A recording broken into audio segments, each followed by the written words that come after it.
बिस्मिल्लाहिर्रहमानिर्रहीम। अस्सलाम वालेकुम। क्या हाल है आप सबके? मैं बिल्कुल ठीक-ठाक हूँ और आप लोग भी उम्मीद करती हूँ कि खैरियत से हों। तो आज का व्लॉग स्टार्ट किया है मैंने, बच्चे नीचे खेल रहे थे क्रिकेट। आवाज़ें आ रही थी बहुत ज़ोर-ज़ोर से बच्चों के खेलने की, तो सोचा कि आज यहीं से स्टार्ट लिया जाए बच्चों के क्रिकेट से, क्योंकि बच्चे जो है वो बहुत ज़्यादा शोर व गुल मचा रहे थे। मैंने उनकी आवाज़ें स्किप कर दी हैं और वेदर जो है वो बहुत ज़बरदस्त हो गया था। बादल हो रहे थे अगेन, ये तो काफ़ी सारे जो है वो काफ़ी खुल गया था इस वक्त आसमान और बादल जो है वो चले गए थे। अच्छा, यहाँ पे जो है अब नाश्ते की तैयारी हो रही है, तो नाश्ते में मैं बनाऊँगी सबसे पहले 2 अंडों का हलवा, जो कि मैंने सहरी वाली अपनी व्लॉग के अंदर दिखाया था। तो इसकी तरकीब शायद मैंने नहीं बताई थी और रेसिपी स्किप हो गई थी वो। तो आज आपसे डिटेल में इसकी रेसिपी जो है वो शेयर करूँगी। तो 2 अंडे मैंने फ्लेम ऑफ है अभी, 2 अंडे डाल दिए हैं मैंने, ठंडे सॉस पैन में डालना है और हाफ कप के करीब जो है इधर दूध चला जाएगा और 2 टेबल स्पून के करीब ही घी जाएगा। तो 2 अंडों के अंदर आधा कप जो है दूध जाएगा और 2 चम्मच खाने वाले घी जाएगा और 2.5 से 3 स्कूप जो है वो आप भर के, बड़े वाले जो होते हैं चीनी के, वो आप डाल दें। जितना आप मीठा चाहें खाना आप उतना रख सकते हैं। बच्चे हलवा मीठा खाते हैं, पसंद करते हैं, तो हलवा मैंने मीठा रखा है। अच्छा, इसकी जो है ना वो रॉड टूट गई है जो आगे से पकड़ने की होती है, तो काफ़ी मुश्किल होती है। फ़िलहाल इससे गुज़ारा चल रहा है और जब तक ये बेचारा काम आ रहा है बहुत ज़्यादा, तो इसको मैं फेंक नहीं सकती। जब नया आ जाएगा तो फिर शायद मैं इसको एक तरफ कर दूँ। फ़िलहाल तो इसकी बड़ी अहमियत है। तो कोई कहते हैं ना कि कुछ ना होने से होना बेहतर होता है, तो इसी तरीके से हमें बहुत सारी चीज़ों से अपनी प्रैक्टिकल लाइफ़ में भी सीखना चाहिए कि कुछ ना होने से होना बेहतर होता है। तो बहरहाल यहाँ पे एक मैंने छोटी-सी सोचा कि आपको मिसाल भी दे दूँ इस हैंड मिस्टर्स से रिलेटेड। तो यहाँ जो है हलवा डन हो गया है और ये देखिए ये वाला टेक्सचर जो है वो रबीब को पसंद है। अच्छा, बहुत सारे जो लोग होते हैं वो हलवा थोड़ा-सा सोगी-सोगी सा जो होता है पानी वाला वो खाते हैं, तो मुझे भी वही अच्छा लगता है, जूसी-जूसी सा। रबीब को जो है वो ड्राई अच्छा लगता है, तो रबीब के लिए ही बन रहा था, तो यशा और रबीब खाएँगे। मैं नाश्ता कर चुकी थी अर्ली मॉर्निंग अपने हस्बैंड के साथ, क्योंकि अब उन्हें शॉप पे जाना होता है तो मैं उन्हीं के साथ ही कर लेती हूँ, वही आम रूटीन आ गई है दोबारा से। अच्छा, यहाँ पे जो है मिन्हा खाती हैं व्हाइट, एग व्हाइट, तो जो यॉक बची थी ना वो मैंने शहीर को इस तरीके से ब्रेड पे करके और उसपे चीज़ लगा दी थी, तो शहीर ने ये खा लिया था। तो बस यहाँ पे जो है अब तैयारी होगी हमारे बीफ पुलाव की। तो आज की जो बीफ बिरयानी है, पुलाव कह लें आप, यखनी बनती है तो पुलाव हो जाता है बहरहाल, लेकिन हम उसको जो है ऑलमोस्ट यखनी वाली बिरयानी ही कह देते हैं, क्योंकि बिरयानी अक्सर लोग कहते हैं कि तय वाली बनती है। बस इसी कन्फ्यूजन में ही जो है यखनी और बिरयानी के चक्कर में अब ये कि उल्टा-पुल्टा हो जाता है। तो मैं यहाँ पे जो है भाई बीफ की बिरयानी बनाऊँगी और इसकी ये यखनी बन रही है। इसमें चला गया था साबुत धनिया, लहसुन, अदरक चला गया था साबुत और प्याज़ चली गई थी, हरी मिर्च डाल दी थी, नमक डाल दिया था और डाल दी थी इसके अंदर सौंफ और तेज़पात पत्ता। और यहाँ पे मेरे पास प्रीमियम क्वालिटी के जो सेला राइस हैं वो मैं ले लूँगी। बहुत अच्छे सेला राइस आते हैं हमारे यहाँ और ये हल्के चावल होते हैं, हल्की यानी कि सेला होती है, बहुत ज़्यादा पकी हुई नहीं होती है, जो कि पकाने के बाद बहुत भारीपन हो जाता है जिसको खाने से। ऐसा कुछ भी नहीं होता है। ये गुलदस्ता चावल कहलाता है सेला का। ये वो चावल होता है जो बहुत ज़्यादा ना शक्ल में पीला होता है और पकने के बाद तो बिल्कुल ही वाइट और लाइट बनता है और काफ़ी डबल साइज़ का हो जाता है। तो बस यहाँ पे अच्छे से मैं इसको धो के ना इसको वो सोक करने रख देती हूँ 2 से ढाई घंटे के लिए। अच्छा, मैं जो हूँ यखनी पे से ना बीफ की ये झाग उतार लेती हूँ। ये बहुत ही ना गंदे लग रहे होते हैं यखनी के अंदर, तो बच्चे जो है वो मुँह बना रहे होते हैं देख-देख के इसको। अच्छा, अब यहाँ पे जो है बारी शिफ्ट हो गई है यशा में।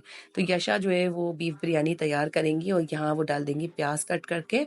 तो बस जितनी प्याज थी हमारे पास आज हमने उसी से गुजारा चलाया, क्योंकि अब कल जो है वो दोबारा अगेन हमें फ्राइडे की दावत के लिए तैयारी करनी है। तो दावत का व्लॉग ज़रूर मिस नहीं करिएगा, ज़रूर देखिएगा। इंशाल्लाह ताला आपको आगे दावत की व्लॉग मिलेगी और बड़ा मज़ा आएगा, तो आप लोग कोई भी व्लॉग जो है आगे की मिस नहीं करिएगा। फ़िलहाल तो यहाँ पे आज हमारी दावत हो रही है और यशा में खिला रही हैं बीफ बिरयानी। तो आज मैंने कहा कि मैं खड़ी होती हूँ, मैं सिर्फ आपको जो है थोड़ा बहुत बताती रहूँगी और आपने जो है पूरी बिरयानी रेडी करनी है। तो काफ़ी सारी चीज़ें हैं वो, जहाँ मैंने यही बोला था कि आप जहाँ पे आपको लगे कि कुछ नहीं आ रहा समझ, तो मैं खड़ी हूँ, वैसे आप अपनी समझ से बताओ। सब कुछ बनाओ और बताओ मुझे कि भई है ये मम्मा इसके बाद ये डलेगा ये, तो जहाँ आप गलत होगी तो मैं आपको बता दूँगी, अदरवाइज़ आप अपने हिसाब से बनाओ सब कुछ। तो यहाँ पे लहसुन, अदरक और हरी मिर्च का पेस्ट डाल दिया था, उसके बाद साबुत धनिया डाल दिया था, उसके बाद ज़ीरा डाल दिया था इन्होंने और ये डाला है काला ज़ीरा जो पुलाव वगैरह में डलता है। सबसे पहले डाला था इन्होंने साबुत गरम मसाला, तो बस यहाँ पे आईसाइट थोड़ी सी वीक है मेरी करीब की, तो कुछ गड़बड़ हो गई जो माज़रत के साथ। अच्छा, यहाँ पे डाला है इन्होंने साबुत धनिया, और फिर ये कि फिर पकाया भी मैंने नहीं है यशा ने, तो इसलिए भी थोड़े बहुत इंग्रेडिएंट जो है वो आगे पीछे मुझसे हो रहे हैं बोलने में। यहाँ पे चले जाएंगे टमाटर रफली कट हुए हुए, उसके बाद जो है शामिल कर देंगे हम नमक हस्बे ज़ायका, आप लोग डाल दिएगा। उसके बाद जो है जाएगा इसके अंदर गोश्त, जो कि यखनी का हमने निकाल लिया था, सेपरेट कर लिया था सारे लवाजमात में से। और उसके बाद जो है यखनी भी मैंने ड्रेन करके रख दी थी, तो यशा को जो है वो डालने में आसानी हो गई थी, क्योंकि बहुत सारी चीज़ें उसके अंदर हम जब डालते हैं यखनी के अंदर तो वो सारी जो है वो नीचे बॉटम में बैठ जाती हैं, और अक्सर लोग क्या करते हैं कि वो यखनी को इसी तरीके से पलट देते हैं। अच्छा, अब जो है यखनी को भूनने के बाद यशा यहाँ डालनी है बड़े चम्मच दही के। तो ये यशा की रेसिपी है। मैं आपने देखा होगा कि अक्सर मैं बीफ बिरयानी में भी दही नहीं डालती, यशा ने दही डाला है।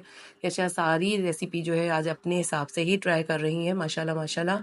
उन्होंने क्वांटिटी भी मुझसे नहीं पूछी थी मसालों की, बस वो डालती जा रही थी अपने अंदाजे से। और मैंने यही बोला था कि कोई चीज़ कम लगेगी तो मैं ज़रूर बोल दूंगी, लेकिन मुझे सही लगेगी तो मैं चुप रहूँगी। अच्छा, यहाँ पे जो है वो यखनी डाल रही हैं। यखनी डालने के बाद जब उबाल आ गया था तो इन्होंने डाल दिया था साबुत पुदीने की जो पत्तियाँ होती हैं वो डाल दी थी, और थोड़ा सा हरा धनिया भी शामिल किया था। और यहाँ चले जाएंगे चावल, तो वो डर रही थी कि मेरे हाथ पे छींटे नहीं आ जाएं या फिर भाप ना लग जाए, तो बच्चियाँ डरती हैं पहली बार काम करने में चूल्हे के आगे। तो ऐसे ही होता है कि बच्चियाँ नाजुक होती हैं, लाज़मी बात है, और जो हम लोग होती हैं माएँ वगैरह वो पक्की हो जाती हैं। तो यहाँ कैमरा एसेंस डाल देंगी यशा बॉयल आने पर, और माशाल्लाह माशाल्लाह फिर दम पे आ गई थी बिरयानी, और पानी का हिसाब भी उन्होंने बिल्कुल सही लिया था। और यहाँ डालनी थी प्याज फ्राई करी हुई। इसके बाद फूड कलर डाल देंगी, वो साइड पे पूरे में नहीं उन्होंने फैलाया। उन्होंने ये कहा मम्मा आधे चावल वाइट रहेंगे और आधे जो है वो कलर वाले रहेंगे तो ज़्यादा अच्छा है। तो बस फिर यहाँ पे जो है वो दम लगा रही हैं, और यहाँ पे बिल्कुल प्रोफेशनल अंदाज में उन्होंने दम लगा दिया था। और चावल की शक्ल देखें गाइस, बहुत ज़बरदस्त चावल बने थे, खुशबूदार। बस इसके अंदर जो कमी थी ना वो हमारे गलों की वजह से मैंने इसके अंदर जो खटास थी वो बिल्कुल नहीं डलवाई थी, तो दही डाल दिया था यशा ने, और टमाटर डाले थे, नींबू निचोड़ दिए थे 2 मैंने पानी में जब बॉयल आया था, क्योंकि वो थोड़े से ड्राई थे तो यशा से निचड़ नहीं रहे थे, तो मैंने वो क्लिप भी स्किप कर दिया था। तो हम लोगों ने आज जो है वो खाली पानी बॉयल होने में नींबू डाला था। हमने आलू बुखारे और इमली का इस्तेमाल नहीं किया आज, क्योंकि गले जो है वो ऑलरेडी बहुत ज़्यादा लेफ़्ट और हमारे ख़राब हुए हैं, तो अभी कोई रिस्क लेना नहीं चाहते। और हम लोगों का जो है वो पुलाव खाने का बहुत दिल कर रहा था। यहाँ जो है तो यशा जो है यहाँ पे सर्व कर देंगी बिरयानी निकाल के। तो फाइनल लुक इसकी आप देख रहे हैं, माशाल्लाह कितनी प्यारी आई है। तो व्लॉग को करते हैं यहीं पर ही एंड, और यशा के हाथ की बिरयानी आपको लुक वाइज कैसी लगी ज़रूर कमेंट बॉक्स में मुझे बताइएगा। इजाज़त दीजिए, सानिया हमीद को मिलेंगे नेक्स्ट वीडियो में। अपने और अपने प्यारों का खास ख्याल रखिएगा, मिलेंगे नेक्स्ट वीडियो में। जब तक के लिए अल्लाह हाफिज़, बाय बाय।